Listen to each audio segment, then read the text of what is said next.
picked up his first premiership win in style. Jajura chimes in and offloads to Brett Ross, who gets the final pass away to Andrews.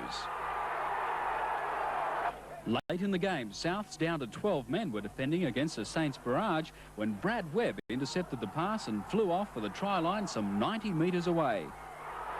Kinchella came across but just couldn't nab the new speedy South centre. What a first-grade premiership debut. To say it brought the house down is an understatement.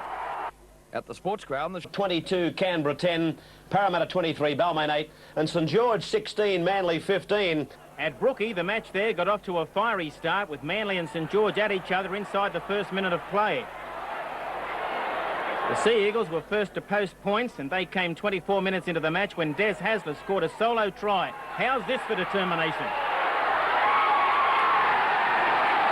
The Dragons struck back not long before half-time when Slippery Morris crossed in the corner, and at the break, Manly led 6 points to 4. The second half was only 10 minutes old when the ever-consistent Des Hasler's crossed for another opportunist try, and Manly led 14 to 4. St George got back into the match through Michael O'Connor's boot, and this try from Morris, his second. The score now 14 all, minutes before full time. Manly appeared to have the match won after this field goal. But they were denied victory right on the bell when O'Connor kicked another penalty goal, and the Dragons snuck home by 16 to 15 in a thriller.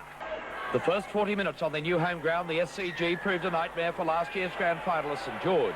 Illawarra bounced to a 2-0 lead after 5 minutes when Tony Armstrong scored the first 2 of his 12-point haul in the first half.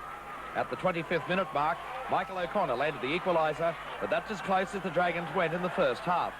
In the 29th minute, youngster Paul Upfield did the lead-up work for the Steelers before Bolt backed up well to put Armstrong in for the try.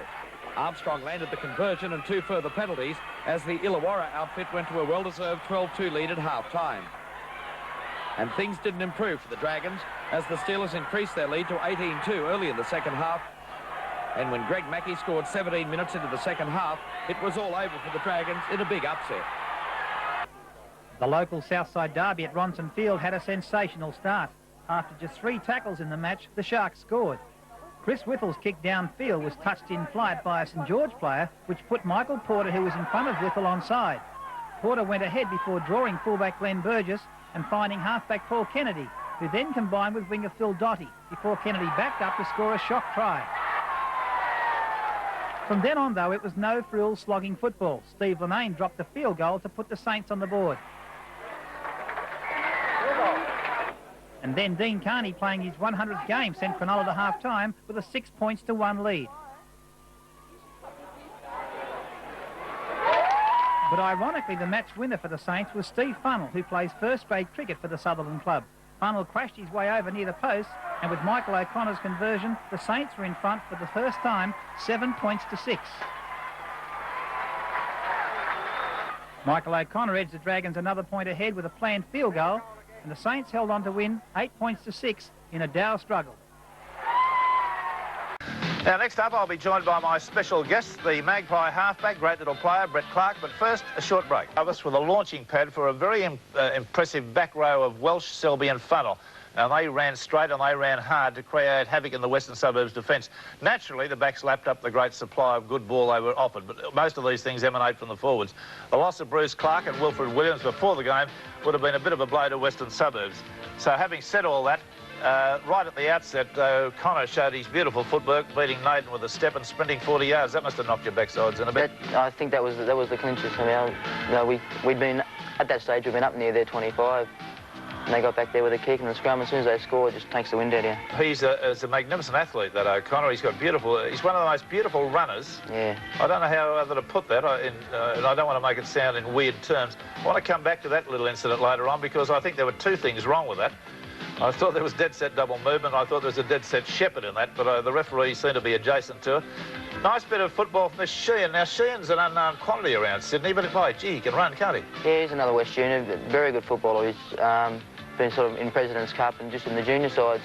This is his first year in grade, and he's making the most of it, I think. Well, you guys aren't frightened to push the ball around. Fallow getting the ball, so it's a ball skill. Did you see him up and over the pass there? We always rip him about that at training, actually. He's a very clever player. Gee, he's been probably Western Suburbs' best player for about a season and a half now, you know. He's been doing it consistently well all the time, that fella. Yeah, I think he's one of the most consistent hookers probably in Sydney. Yeah, there's no question about that. I've been mentioning his name now longer than anyone else. Beautiful little grubber kick for Slippery Morris to come in and score the try. I thought St George pack played particularly well because perhaps of the cooler weather. They've been a big pack and a lot of big men get let down badly in the summer. That seems to sap the energy. O'Connor and Johnson were a great centre pair for St George on the day. Haddock and Lane quickened service to the backs, made the back line look a lot better. Lane was popping very long passes all day long. 2 of them led to tries, and one you'll see coming up a little later on. There's a beautiful pass from O'Connor. Quick hands like Johnny Brass's style of passing. Out to Selby, back into Guida, and Guida runs in a try.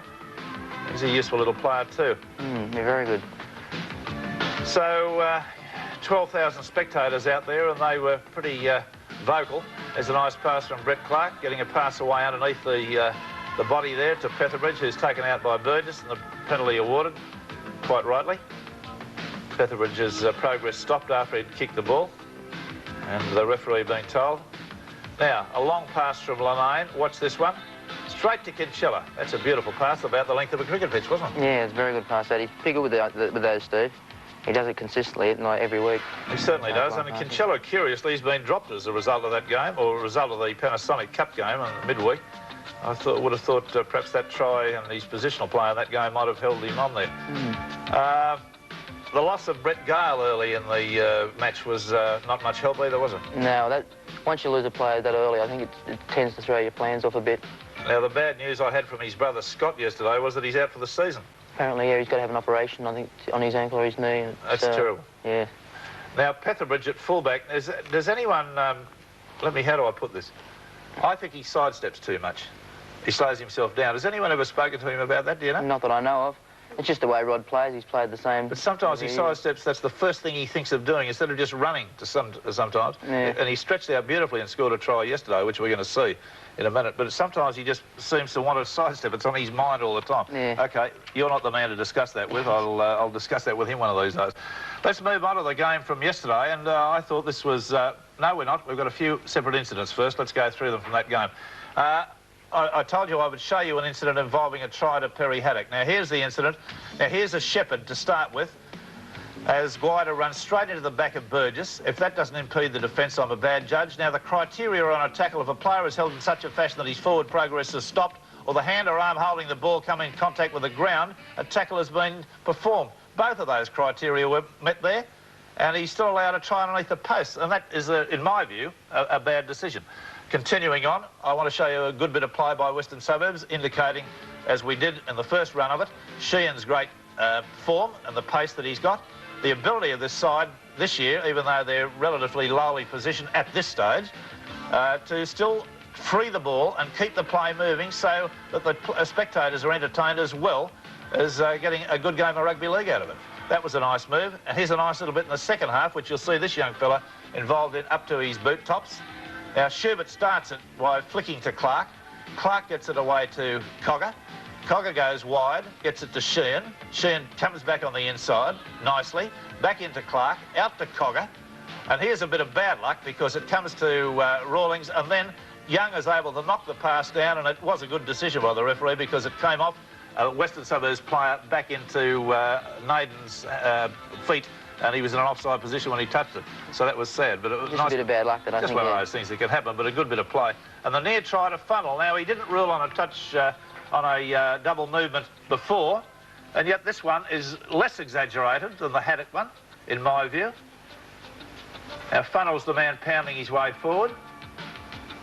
Patently comes down very short, and the arm goes out surreptitiously, but that wasn't as obvious as the Haddock one. No, I thought he might have held the ball in the air, actually, when he on his way down. Could be. OK, St George did a pretty good job of beating themselves by an astonishing duplication of their last year's grand final display when their kicking game fell in a heap. But to the winners, the spoils, and Manly, too solid in defence, too classy in attack, and too well disciplined. Have a look at it. Very good play here and some excellent defence from Manly. They were put under a lot of pressure from time to time by this St George side, who at one stage had 26 tackles, the ball for 26 tackles, and pounded away, but Manly's defence held That was the first score of the match, and it was the only score from St George's point of view. How sweet it is when you hold St George to a try, almost a tryless situation and a very low scoreline. Mitchell Cox had a fine game. He was able to do a lot of dodging around. The defence wasn't able to get to him. Lines from a Mitchell Cox bomb. And we've got this situation here of Slippery Morris coming midfield, as he's been told on many occasions to do, and going perilously close to splitting them up. There was the opportunity for them to score a try here. The referee ruled on that. There was a pass from Funnell to Selby, and the referee ruled on it and put a scrum down. We'll show you that a little bit later on. Lyons at the lock forward position was able to get it away there. Now Phil Blake, the wing, has come midfield here, and he's just sprinted away, and very good luck to him, because I see him doing a lot of private sprinting practice down at a ground I happen to have my runs on every morning, and he looks to me as though he's really intending on having a top season. As you can see, he likes scoring tries. He's in again, or after Cleals initiated the ball after Beattie had lost it. Beattie, of course, was back after a long time out. But I do go back to Hardy and Doug Daly. I thought they were two splendid prop forwards for the Manly side, and quite definitely outplayed Jarvis and Young on the day. The disallowed try to Selby, well, in slow-mo, it looks perilously like it was a forward pass to me. The referee seemed to be pretty well positioned. And watch now as Guida gets the ball. It's away there to Funnell. And that, to me, looked as though it could have been just about line ball or forward, but the referee had no hesitation and pulled it back. I know Roy Masters, their coach, seems to think it definitely was a try. Well, that's just one of those things that happens during a football game, but you can't take anything away from Manly. They played splendidly. Well, the wheel has temporarily come off the St George machine. I say temporarily, and I don't know whether it's temporary, really, and won't get back without a complete overhaul. Penrith outplayed them in all departments last week in a very good exhibition of rugby league by the Penrith side. The forwards, well led by Royce Simmons, and a thinner and fitter Darryl Brayman, laid the foundation for one of the season's most astonishing halfback displays. Now, Greg Alexander put on a display which has him up there with Sterling and Hasler as a definite representative possibility. And the opening try of the match came from a Alexander kick, and there was Simmons and Izzard involved, Connors and Izzard involved, and then back to Alexander. It was beautiful stuff. You'll see him involved again here in just a second's time as Brayman takes a very heavy head-on tackle there from two of the young St George players, Fennell and... now look at Alexander here, dummying and weaving, finally gets a pass to Clements, and then out to Lydiard playing on the wing, who surely must be one of the fastest players in rugby league. St George hit back and gave their supporters a little bit of hope, with Johns going up the sideline with a strong run and getting his pass back inside to Slippery Morris, and Morris had come from the other wing to score that try. But really their form has been abysmal. Now this is one of the Alexander bits of magic. Found the open space, found the bounce, did everything right, and that was a superb bit of play. The St George side really seemed to get worse as the game progressed. I'm sad to say about that. They just have not got a lot going for them at the moment. But Penrith forwards, Brayman, Simmons, Gerard, Horton, Cartwright and Connors, they outplayed the Saints pack fairly comprehensively. Alexander, as I've mentioned, should remember this game. Gerard put through a gap by Simmons there. Must have thought he was still a centre with Parramatta going back 7 or 8 years. He likes to run the open. Clements gets a pass away, and it's just out of the reach of Gonzalez. He couldn't quite handle it, came to him too low. Just a little bit of a 12-rounder went on there for a few moments, nothing to get excited about. But Saints were idea-less in attack. Burgess at fullback, unfortunately, has slipped alarmingly in form. Johns on the wing, I thought his handling was pretty ordinary. There's absolutely no authority in the forwards at the moment, and I'm sorry to say I think Craig Young must accept some of the blame for the way the St George pack are going at the moment. He's too good a player to be playing in such ordinary form at the moment, and it's rather sad to see. So, you know, a long, hard afternoon as Izzard came out with a try towards the end, or instituted a try for Horton. And that was it. It was a pretty much of a disaster, that one. Penrith 22, St George 6. Couple of things out of it. See again the beautiful open field running here of Alexander as he puts the ball right in the middle of the biggest open space he can find. And of course he was always a chance to score with that sort of a bounce, wasn't he? But even if it had bounced forward, he's probably still going to score because there's nobody really within 5 yards of him. And then shortly after that he came up with a magnificent line kick too, which I think is worthy of recognition, and here it is. And you can see the absolute look of amazement and dumbfounded look on Burgess's face there as the ball landed about 6 inches in from the line, about a 60-metre gain, would you believe? So that's the way that one went. Well, let's move on to yesterday's game. Not a spectacular game. This was a game I thought that I thought it was a good performance by Eastern Suburbs all round. I thought you guys played to a set plan yesterday. You stuck very rigidly to it. It involved you doing a lot of kicking. It involved a lot of chasing to lock off the St George players when they did field your kicks, but it involved you most specifically in putting the ball into open spaces, not putting it down their throat. Well, we've also decided too that it's not much point these days kicking for touch. You know, kicking the ball out just gives them the put in, and you know, really, you're not much chance of getting the ball back, so you're better off kicking to spaces and working for field position. Yeah, but it's surprising the number of people that don't do it, isn't it? I mean, well, too often it goes straight down the throat of another player. I logged only 3 occasions yesterday that you kicked that the ball actually went on the full to the opposition fullback or a winger. And the rest of the occasions you kicked, and I think you kicked 22 times. You found touch 3 times, which indicates that you're not trying to find it, because your ratio is down, but you found the open space about 16 times. Yeah, well, maybe it was a bit of luck, a bit of good management on it. Well, I think just getting onto the game, before we roll the tape, East defeated a sadly out of form St George team. I say sadly with my tongue in my cheek because they've had so much success over the years. I'm not sorry to see them failing this year. You know, it goes round and round, doesn't it? East tactics of having the 5'8" Tony Melrose beside me here, constantly kicking, turning the big Dragons pack around, was very productive. They looked leg-weary and idealess in the second half. East led 8-1. Looks like a soccer score, doesn't it? At half-time through a Bell try after a Simpkins run. And then 10 minutes from the end, Saints finally scored through Walsh, but East defence was equal to the task of holding them out. This is the way the game went. What was that mud patch in the middle? What was that all about? Did they have rain over in this area overnight? Honestly, tell us to live in Parramatta, Rex, but... well, it didn't rain in Balgowlah. A few of those. Yes, that's right. There was some very solid and good St George defence against you blokes in the middle of this first half, where you pounded away and got over the line on a couple of occasions, but couldn't ground the ball. Or it was a very sustained bit of attack and defence, wasn't it? It was, yeah. We were desperately unlucky not to score once or twice, but that's the way it went. Thank God we ended up winning the game. Oh, yes, well, I think, you know, it wouldn't have been fair on earth if you hadn't have won it, I mean. Now, the young Harvey came on as a replacement for McCullum. I dare say both sides are going to have bad decisions given against them between now and the end of the year, and good decisions from a Craig Young pass at dummy half, but they're not creating anything around the rucks, are they? Just nothing happening. Yeah, it's astonishing to think they've got basically the same side. Oh, yeah, well, you look through the team and you think, you know, how can this team be failing so miserably? Now, what have they had? They've had 5 losses and 4 wins. 4 wins, yeah, that's right. Yeah. So you've crept up on a little bit of... You're getting away from the bottom of the table. Oh, no, they've all got to play today. There was a delay, too, getting a replacement Walsh on after Jarvis was injured, which was a bit of a worry, and you scored during that period. I wasn't aware that he didn't come on till later, but that's a bad blue if we scored during that period. Well, that's the way it happened. Let's have a look at the pressure that Eastern Suburbs mounted in the first half of this game. You can see them up close to the line there. Hastings going desperately close to scoring. Craig Young appealing to the gods there for something or other. The pressure continued, it maintained. This went on over a period of about 8 minutes. What he gets, they push him back. It was he could have scored that if he'd just taken it a bit slower. He was onside once the ball touched the foot there, yeah. What was it like playing against an old rugby union mate of yours yesterday?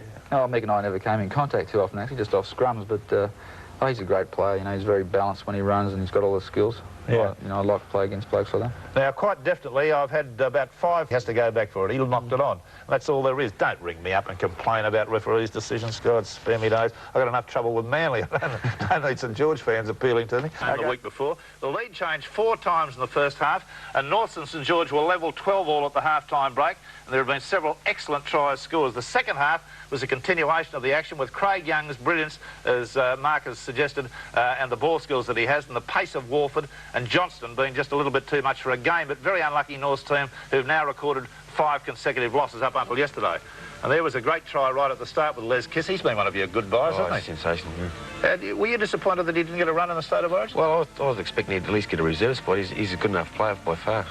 He's very, very pacey, and he seems to be like Dale Shearer, one of those players that doesn't make terribly many mistakes. No, for sure. And he can do anything with the ball. You know, when he runs from dummy half, he pushes off big forwards, and he's more like a Boasted or a Ferguson. Yes, I know the type you mean. Look at this pass from Craig Young to Fafita. I don't think Fafita knew he had the ball. He was just there, and they're the sort of little beautiful things. Now, Gavin Jones has got himself a run in the State of Origin match for Queensland.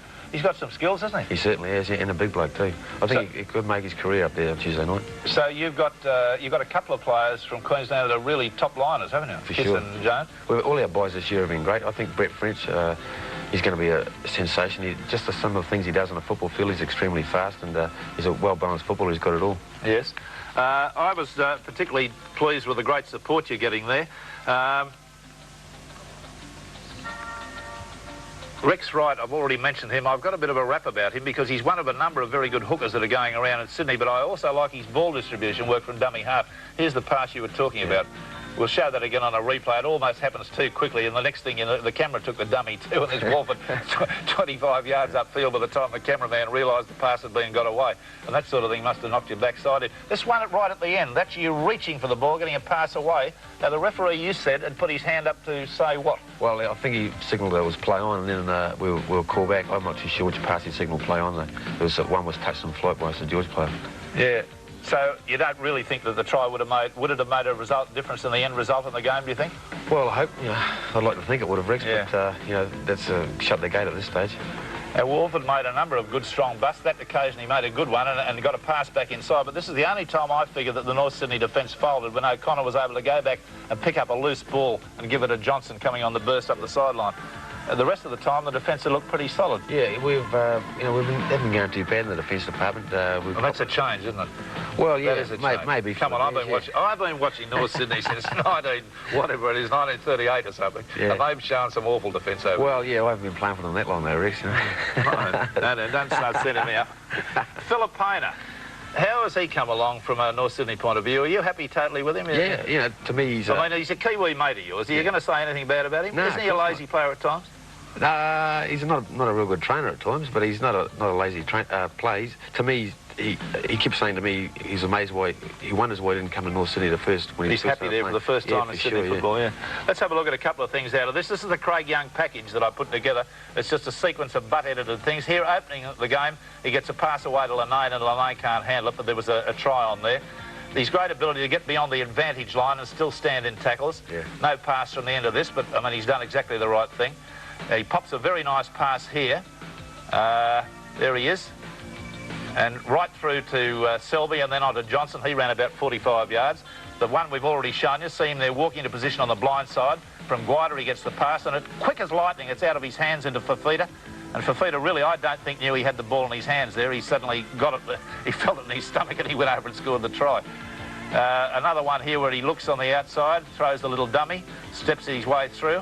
Anytime he can make a break, even if you can't get a pass away at the end of those, they're good, aren't they? Yeah, because you've got everyone moving backwards.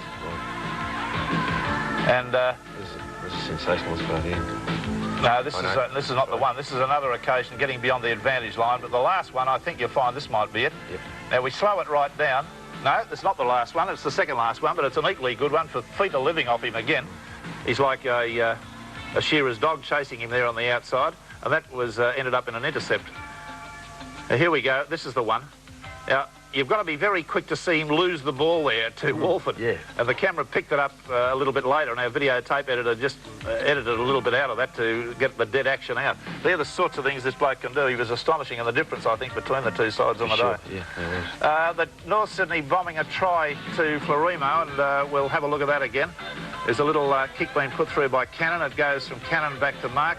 And Mark then gets the pass away to Florimo, who's not very happy about being pulled back. He banged the ball down on the ground, but he's a nice young player. Yeah, very good. And a 19 state player too. Yes, he's playing on Tuesday night up there, isn't he? Yeah. Did he have a head injury of some description? Has he got stitches? I think he got it. No, I don't know if he got the stitches on the weekend, but he got a pretty good bang on his hip, I think, and so he came off.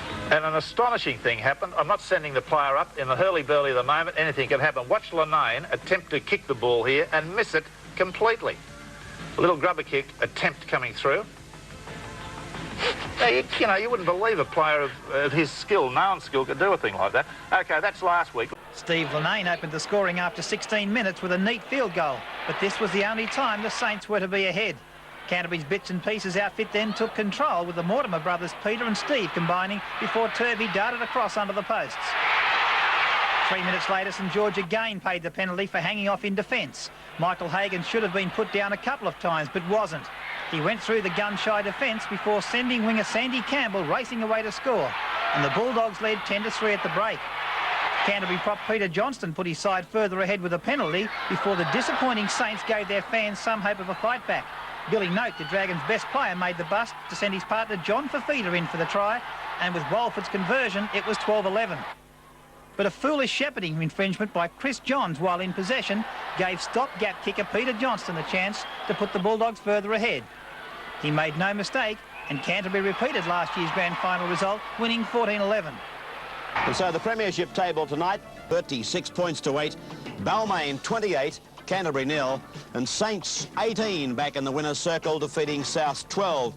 The Saints started their long march to the finals by bouncing back against the high-flying Souths. Brian Johnston and Colin Fraser did the lead-up for the speedy centre Chris Johns to fly over wide out for the first try. The Dragons went to the break 14-8 after Mick Beattie's innocent kick downfield led to a try. Neil Baker got a bad bounce but seemed casual in fielding the kick. Incidentally, Baker later left the field uninjured.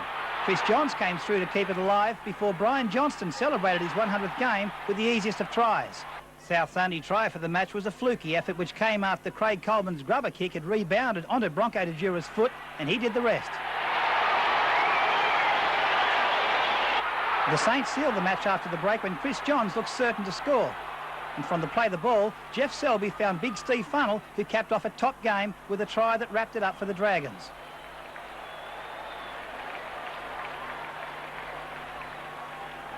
Funnell scores a try in the corner to cap off an 18 points to 12 win for St George. 1 win down, 8 to go. And Manly, a whopping 52-20 win over St George. The marauding Maroons Manly opened the scoring at the SCG after 10 minutes when Mitchell Cox put Chris Close into the slot, and the big centre made it easy for David Ronson to score. Stuart Davis went in soon after before Close was at it again, storming onto a Mal Cochran pass to crash over, and Manly led 14-0. St George had some hope when Steve Funnell plunged over from close range, and at the break Manly led 16 points to 6. But the second half saw the Eagles run right, finishing with 9 tries in a sensational display, even minus Des Hasler. From this play the ball, Cliff Lyons burrowed over from dummy half, and Manly led 22 points to 8. Walford scored for St George before Phil Blake, who had a big game in Hasler's spot, showed that blistering pace to make it 34 points to 14.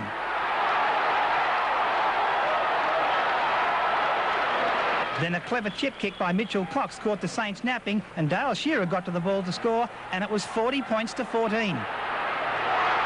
Noel Creel put Lyons in again before Peter Cullum sent Shearer racing away to bring up the 50 points for the Sea Eagles. Manly at their very best while the Saints can start planning for 87. 52 points to 20 winners, Manly, in their highest score ever against the Saints. Down at Wollongong, St George kept its final 5 hopes flickering with an 18 points to 6 victory over Illawarra in a match controlled by colourful English Test referee Robin Woodfield. The scores were locked at 4-4 at half-time, but the Dragons finished much stronger to score 4 tries to 1. The score would have been even greater in Saints' favour, but Test winger Michael O'Connor landed just 1 goal from 5 attempts. Owen Martin, Eyewitness News. On cricket ground, scoring after just 8 minutes, with Glenn Burgess scoring wide out, despite a brave effort by John Ferguson to block Michael O'Connor's pass.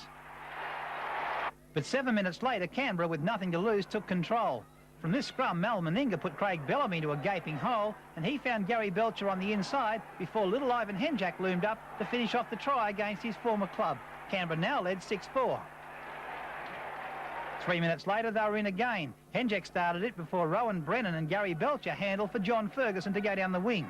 He exchanged passes with Rowan Brennan before scoring the try, and referee Giles O'Donnell was satisfied with Brennan's pass from low down, and Canberra led 12-4. The Raiders were well on top and went further ahead just before half-time. The ball went wide to Meninga, who got his pass away in time to send the runaway express Terry Fay in for his 12th try of the season, and Canberra led 18-4 at the break. 3 minutes after play restarted, the Dragons started their fight back. John Fafita made a good bust before lofting a pass to Brian Johnston, and then Michael O'Connor did well before Chris Johns scored a great St George try, and the Raiders now led 18 points to 8. The desperate Saints tried everything to bridge the gap, and it took the brilliance and pace of Steve Linnane to do it. Steve Funnell started the try with his own kick ahead, and from then on it was Linnane against Gary Belcher, with the clever Steve Linnane winning out. But Michael O'Connor couldn't land a goal, and the Raiders led 18-12. And then with just 2 minutes remaining, the Dragons scored their 4th try. Graham Wynn made the break, and Steve Robinson did well before John Fafita took the pass to score in a handy position for O'Connor to finally land his only goal from 4 attempts, but St George bow out for 86 after their 18-all draw. Monday night saw us back at the Belmore Sports Ground for the game between Canterbury Bankstown and the Illawarra Steelers. In the first round, the Bulldogs had hammered the Steelers, but they couldn't afford to be complacent with the semi-final.